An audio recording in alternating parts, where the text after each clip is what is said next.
I recently got a DM from one of my friends, Jai, and this is what he said. Hey, can you put together something on overtraining and what it does to an individual? There's a lack of knowledge out there on it. Love what you do and put out, brother. So I thought this would be a good opportunity for me to sit down and do a podcast on overtraining. However, I wanted to cover a little bit more and expand this topic a little bit beyond just overtraining to include overreaching and underrecovering as two other concepts. So we're going to cover all three of these today. And in general, I feel like there is some good information out there on how to generally avoid overtraining, whether people actually abide by those types of principles and ideas or not. Things like the 80-20 rule, where 80% of your training should be a little bit less intensive, sub-maximal training, and 20% of your training should be high effort, near maximal, and much less sustainable in nature. I remember one of the first books I've read when I started getting into triathlon and organizing my training for that. And the author's name is escaping me, but he basically said to leave a little bit in the tank each day when you finish up your training. And I do think concepts like that are helpful. And they basically are painting a picture of you have to be able to stay within yourself and what you are able to, like, quote unquote, handle. How do you know what you can handle? It comes down to what you can recover from. How do you know if you're able to recover from something? If you're able to come back in that next scheduled session for you to do that thing and you're able to actually do it and put good quality work in. So you're able to repeat that effort over the course of your build up in whatever training that you're currently doing. It's the ability to be able to put in work, show up the next day again, or again, your next session, whenever that is, and to be able to put in more good quality work and start to stack wins on top of each other. So I think that's a good start, but let's not stop there. Let's dive into the differences between overtraining, overreaching, and underrecovering.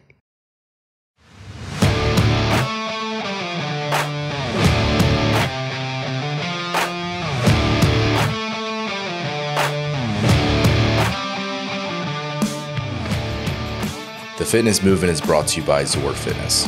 We offer coaching and individualized program design, as well as educational content for coaches and athletes. It's all at one place, zorfitness.com. So I want to start off today by diving into what are the differences here and giving some working definitions for overtraining, overreaching, and underrecovering. And for each of these, I didn't look up a definition. I just kind of wrote one down that I think makes sense in sort of a working definition. So for overtraining, I had chronically training with a higher volume or intensity than you can handle. And again, we sort of went over in the intro what it means to be able to handle and repeat and be able to come back and hit something again without impacting training in a negative sense or having too much accumulated fatigue. So yeah, chronically training at a higher volume or a higher intensity than you can handle. That's overtraining. Overreaching. This is intentionally training with more volume or intensity than you can handle for a defined period of time. So there are constraints on overreaching, and that it is intentional, and that is for a set amount of time. And then finally, underrecovering. I think this one, again, it's sort of, as these all are, they're very interconnected, but probably I would say this is a way to explain that the athlete's state of overtraining is due to the fact or caused by a lack of adherence to basic lifestyle guidelines, for example, like lack of sleep quality, quantity, just like not enough time in bed. Maybe their sleep hygiene isn't good. Their poor nutrition quality or quantity, they're not getting enough fuel in. The quality of that food is poor. They're not eating enough vegetables. They're not having enough micronutrients from real food, things like that. Poor training hygiene. So again, that would be like warm-ups, cool downs, skipping flush work, skipping mobility work, skipping odds and ends and accessories and things like that are super important that you can sustain a performance over the long term. So obviously I didn't read that definition verbatim, but basically it's a way to explain an athlete's state of overtraining that's caused by, again, a lack of adherence to those basic lifestyle guidelines. And that's really the key thing, is that that's more so in a negative sense, right? It's saying that this person's not even close to their ceiling of potential due to the fact that they're not adhering to the lifestyle requirements of an athlete who wants to be able to train at that level, with that in volume, with that intensity. Two other resources that will be helpful for people if they want to dive into this topic a little bit more. The first, I did an episode, podcast number 30 of the fitness movement. It was called Evaluating Readiness to Train, Sleep, Nutrition, Fatigue, and Pain, which that one will be really good. Again, it's very tightly correlated with this one. There's a lot of overlap in the topics, so that one would definitely be helpful if you want a little bit more. I also wrote an article, if you're into reading, people do that anymore, Evaluating Readiness to Train and Fatigue Indicators was the name of that one. I will link to them both in the show notes, zorfitness.com/podcast/096 in this case. So the meat and potatoes of today's episode, I really want to get into what I'm going to be calling overtraining red flags. Very similar to like relationship red flags, which I taught in health class a couple years ago when I was a teacher. But basically, right, like a red flag is saying like, whoa, you should probably pay attention here because there's something going on. And if you ignore it, it could be causing issues down the road, right? Obviously, it's one thing in relationships. It's another thing in as it relates to physiology and someone's training. However, we'll see with a lot of these, there's always ripple effects, and very rarely do you get a physiological effect of the body, something like a symptom of overtraining that doesn't impact someone's psychology in a very similar manner, or have like ripples that also impact someone's mind. So those two are obviously very interconnected. But yeah, so basically the more of these that show up and the more prevalent they are, the more likely that you are overtraining. So yeah, more red flags equals more risk. We can think about it that way. First is you are consistently missing sessions. This is, as a coach, probably the number one thing that I say, like, whoa, okay, we really need to address this, right? And usually it is because of more of the under-recovering, if I'm kind of putting it nicely, right? Basically, someone is not adhering to good lifestyle guidelines, and that's why they're not able to handle what I'm giving them. Very rarely is it the case where someone has a very aligned lifestyle. They're sleeping well, they're eating really well, they have relatively low stress outside of their gym life, and they're not performing well in the gym. That is extremely rare situation, because typically I'm just not giving like people an insane amount of volume where they're not able to handle that, unless there's things going on in the lifestyle outside of the gym that are impacting that potentially I didn't know about. And oftentimes it's like, why did this person miss 3 sessions this week? I'll go in and maybe I'll text them or talk to them, and it'll be like, well, I had all this work stress, or like, I'm potentially like losing my job, or I might have to move out of town, or all these things that are popping up that are something that's unrelated to fitness, right? So obviously all the stress outside of fitness impacts their ability to recover and actually perform and adapt to the things that we're doing inside the gym. So first one is that they're missing sessions for whatever reason, right? And sometimes this is as simple as like they have an AM session and they oversleep. It's like, man, if you really wanted to get up, like you had an alarm set, it went off and you turned it off and got back in bed. Like what's going on, right? Most people, it's not just because they like lack motivation. Like I truly don't think that's the case. I think for a lot of people, it's because they're truly tired and they really like going to the gym truly might not be the best thing for them. So if that's the case, it's like, well, you actually need that recovery time, and that's okay, but we need to pull back then on your other training. So oversleeping, just finding an excuse, right? So many things, like literally the simplest things could throw people off, where it's like, well, I laid down on my couch after work and I fell asleep, or my kid was this, or they start blaming other people for a lot of stuff. Again, it probably won't be like directly tell you to your face, like, man, I'm kind of feeling tired, I don't want to go to the gym. And likely they're not going to really correlate that back to like I'm doing too much, or I'm maybe not adhering to these lifestyle guidelines as well as I should. It's more so going to be other things that pop up. So you're going to have to read into that a little bit. So oversleeping, finding an excuse, and then I would say also like navigating injuries. We call like this like the niggles, right? Like having these little injuries that will pop up and then go away within several days. But it's just something that kind of throws off training. It derails it for a little bit. And it's often something that it is physiological, but at the same time, someone's psychology will definitely play into that. Whereas if someone's highly motivated, they feel pretty good other than like one specific thing, they will very easily find a way to work around that and still get quality work in without that being an issue. So the first red flag is if they're consistently missing sessions. Red flag number 2 is despite training more, their fitness stagnates or declines. In other words, they're not seeing progress in the gym in the metrics that we're seeking to improve. That's a problem, right? Obviously, that's a problem for me as a coach, where like my only job for a lot of people is to get them better at the thing that they hired me to get them better at. So if that's not happening, that's a huge problem. Not necessarily always my fault, but certainly something that I need to take responsibility for, and we need to rectify what's going on. So when that happens, it's often because they're just not able to handle whatever training increase. Again, it could just be because whatever lifestyle stuff they got going on outside of that, or it could just be the fact that like they have more than they've ever done before, and for whatever reason, they're not able to just handle that volume. So in something like that, you just have to recognize what's going on and try to pull back a little bit and say like, hey, I know I gave you this much, or like this extra session on this day, we're going to pull back a little bit and see how you adapt to a little bit less work. And then if we're still doing well down the road a little bit, we can add it back in and see how you adapt at that point. There's probably two ways that I see this play out the most frequently. Number one would just be someone who they can do the volume, but when they go to express like strength or like high tension activities, they're not able to do that effectively.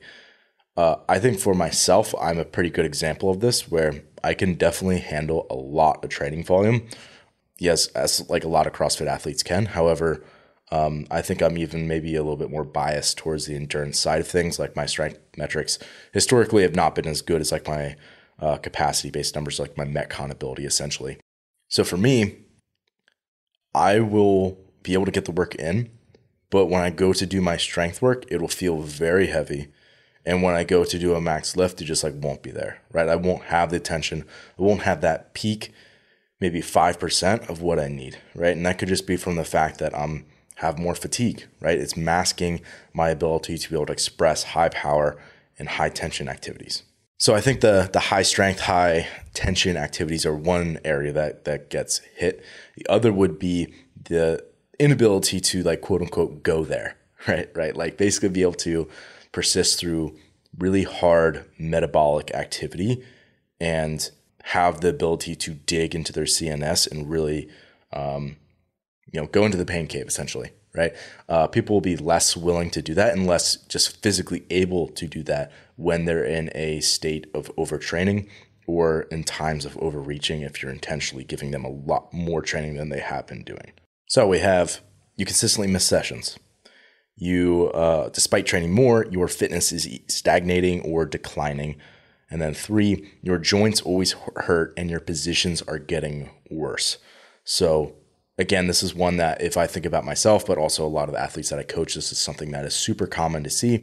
If I have someone who's getting to the point where they're just doing a little bit too much, right? They have joint pain more frequently, and rather than their positions improving with more touches, which often happens despite what a lot of people think. They think like if I snatch every day, this means that my shoulders are going to hurt more. Maybe not every day, right? But like at a higher frequency. And that's often not the case. Like oftentimes if you get more touches, provided the volume's not insane, it actually will improve your ability to get into good positions. However, at a certain threshold, that will reverse itself, where you'll get to the point where the more you get into the positions, you get in pain or it's irritated with those positions. That position will break down. It'll get worse. Your body won't want you to go into those same ranges of motion. Your patterns will change, and it'll change for the negative, where rather than spiraling positive direction as they get better and better with more and more touches, they get worse and worse with more and more touches, where movement gets more and more ugly. And as it gets more ugly, it actually puts more wear and tear in your joints and the thing gets worse. So again, it either spirals up or it can spiral down. Oftentimes in overtraining, it's going to spiral down in a negative sense, where it's going to continue to get worse and worse the deeper you get into it.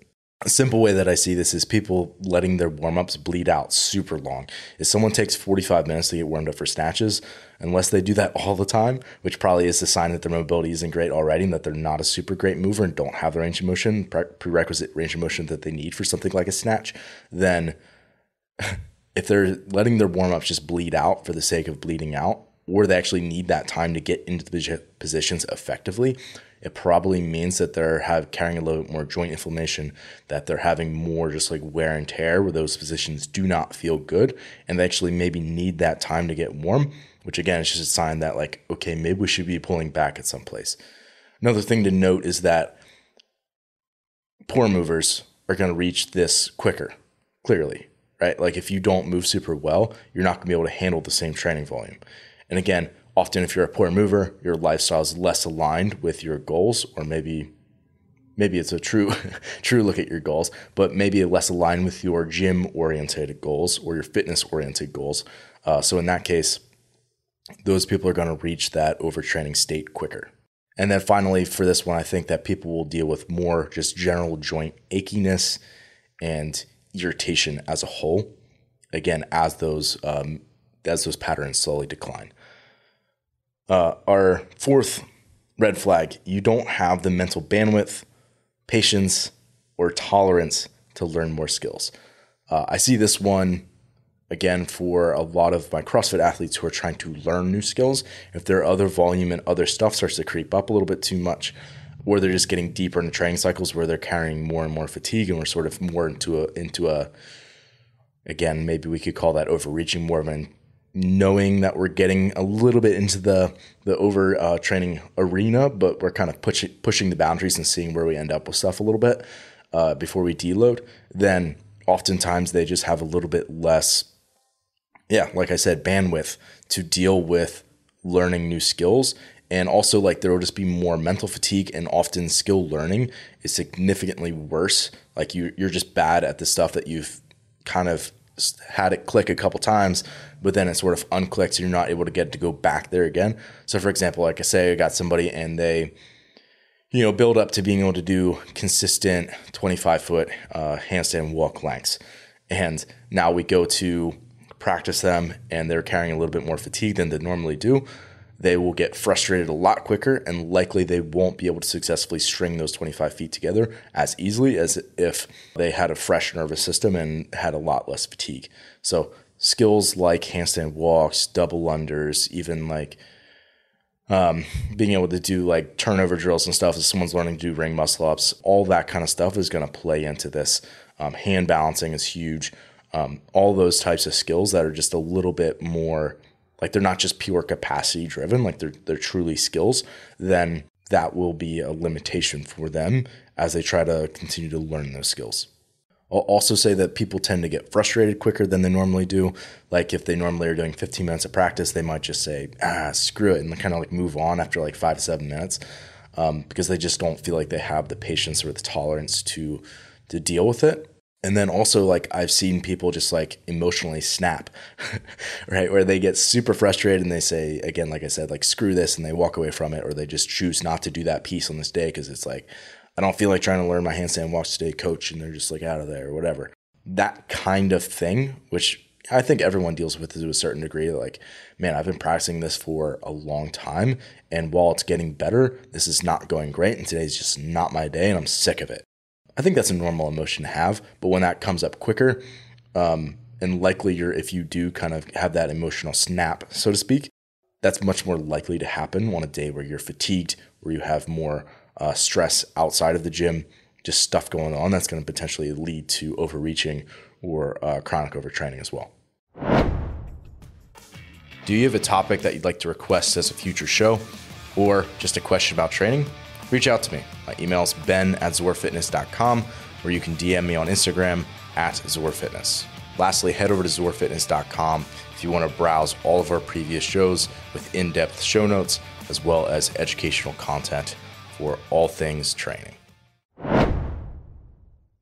And then our fifth and final red flag for overtraining is having your mood and energy just feeling off. So in other words, you're feeling more groggy throughout your day. We could call that just like fogginess, right? Like not having very good mental acuity, not having the ability to focus on your more cognitively demanding work that you have, like just like your day-to-day job that you likely have.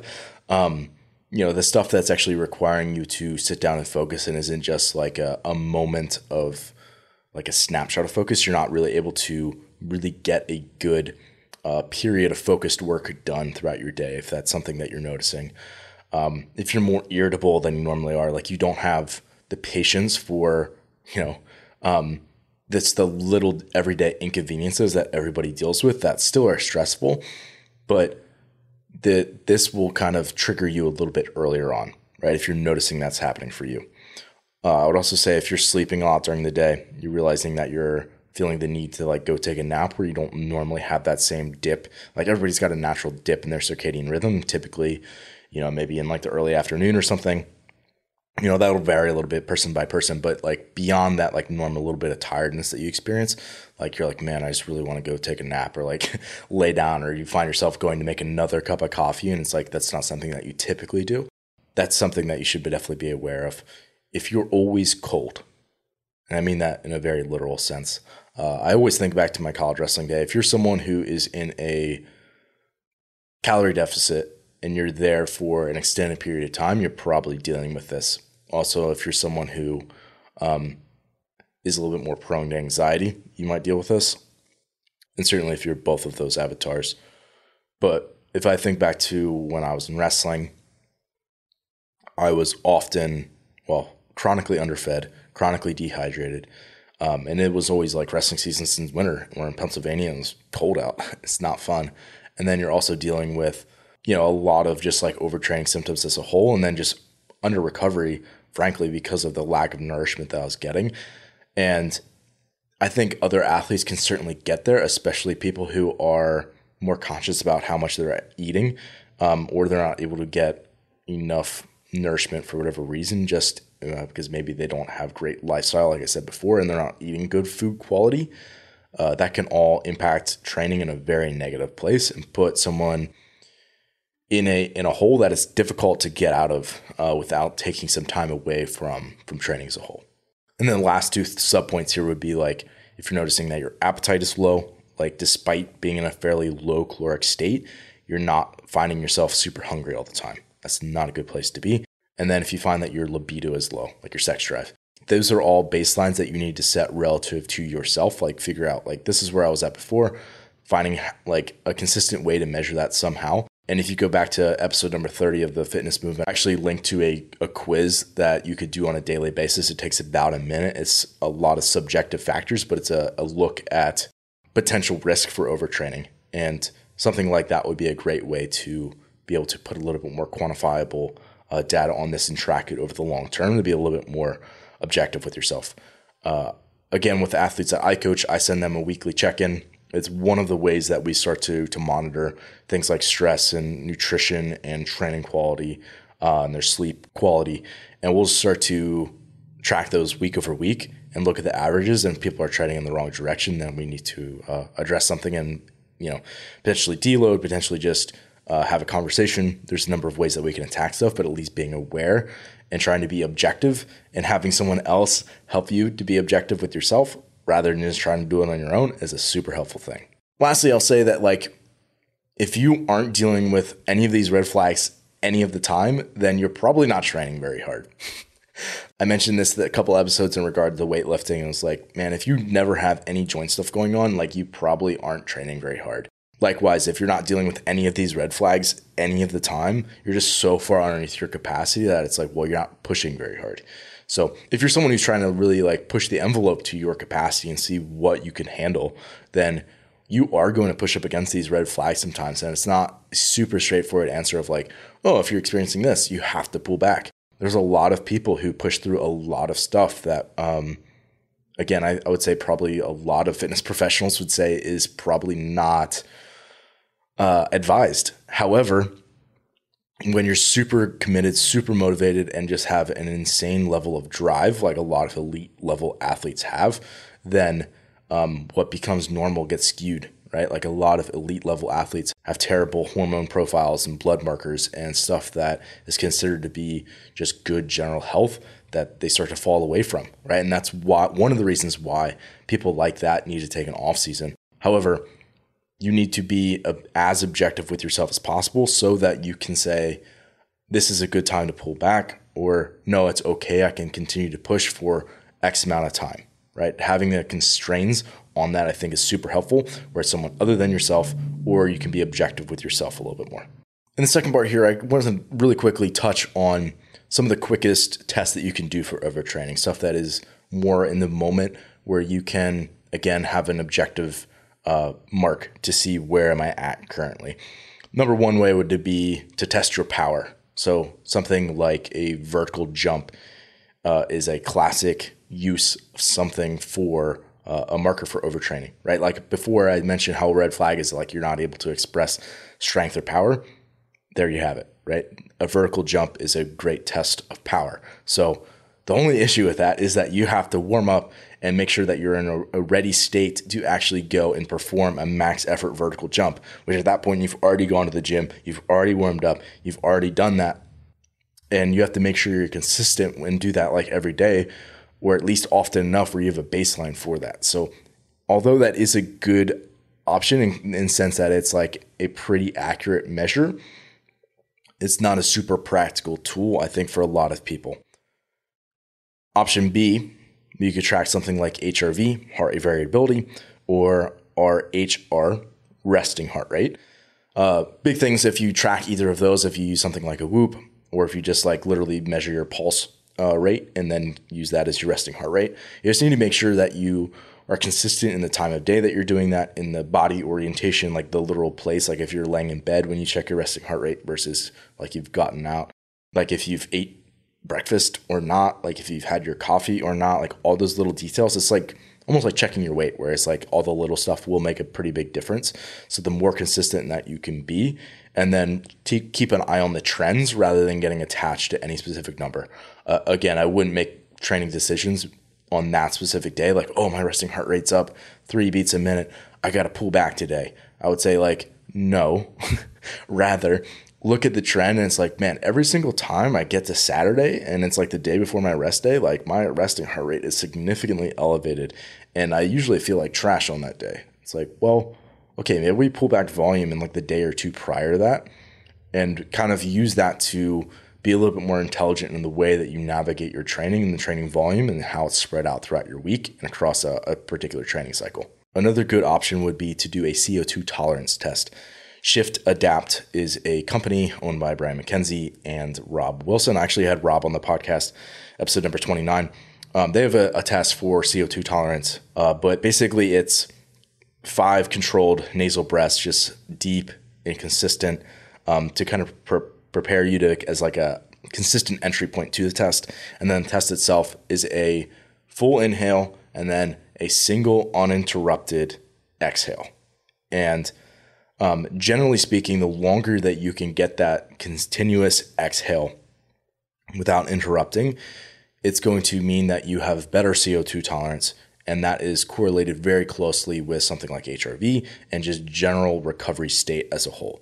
So if you have better CO2 tolerance, you're able to extend that exhale for a longer period of time. That's going to be highly correlated with better results in your training and just feeling better when you're actually training.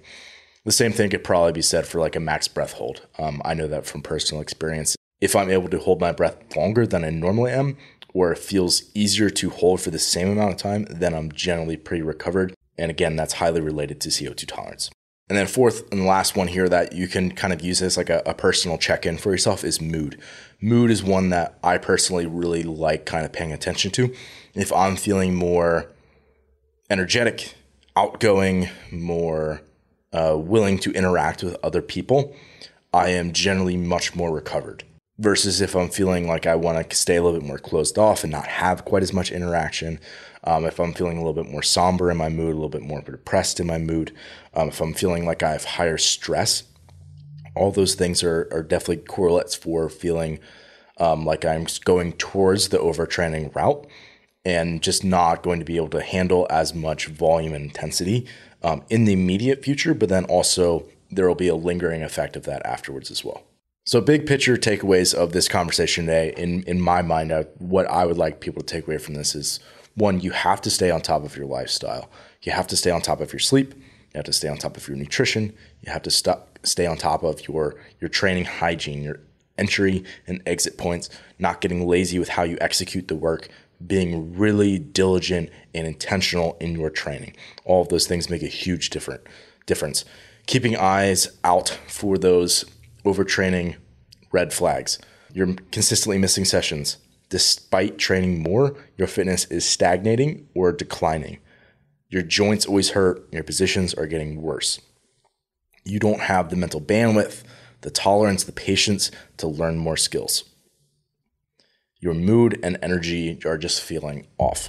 So for the metrics that you're tracking, whether it's HRV or just joint irritation, your sleep, whatever it is, if that's quote unquote like out of bounds on enough things, then that's where you need to institute that reactive deload and just pull back for a period of time on the volume and the intensity of the work that you're doing. And what I noticed for a lot of athletes is that they will tend to pull back too much, where they'll just be like, oh, I need some time off. And they won't show up to the gym for like 5 days in a row. It's like, dude, where were you? And then, or they'll go to the complete opposite end of that, where it's like, oh, no, I'm just being soft on myself. I got to get back in there. And they'll just kind of slug through mediocre training because they don't feel like they've earned the right to take some time off. And to me, this is where this is really nice to outsource some of this thinking or have a thought partner in this, in a coach, where they can help say like, no, you're not soft. We've been really pushing the last couple of weeks. Clearly your markers are off here. We need to pull back a little bit. And it's not because you're being soft. It's just because I've been pushing you really hard. And that feels really good to kind of take some time there, knowing that you've, as simple as it is, like had the permission and like saying like, no, this is part of the plan. This is what we're intentionally deciding to do. And that you're going to come back and you're going to be able to express your fitness to a much greater extent. And overall, I mean, truly, like that's why you need someone else who cares about your performance as much as you do. And truly, that's what I try to be for the athletes that I coach. If you're someone who's interested in coaching, you can learn more about it on the website. I'm not going to make it a whole pitch here, but you can learn more. zorfitness.com/coach to get a little bit more information on that. And I can always talk to people, like even if you're someone who's just kind of curious about coaching and you want to hear a little bit more, I'm happy to sit down and talk with you and kind of go over some stuff and see if we would make sense for us to work together and if we would be a good fit. And that's never something that I charge people for. So again, I think that that's probably the single best thing people can do for monitoring their own training and being able to progress and think about and be more intelligent in the way that they go about training, is just getting someone in your corner that cares deeply about your performance, that isn't you, and can be a little bit more objective in how they go about with your training, just allowing you to be a little bit more optimal in how you attack your goals. I hope this episode can help you feel better informed in how to make training-related decisions, whether you are overtraining, overreaching, or under-recovering. Thanks for listening today. If you're someone who just started listening to the show, I would encourage you to subscribe so you can stay up to date. If you're someone who's been listening for a while, I would encourage you to rate and review the show. And lastly, the best thing that you can do to support our work is also the best thing that you can do for your performance. And that is by hiring one of our coaches. Until next time, stay the course.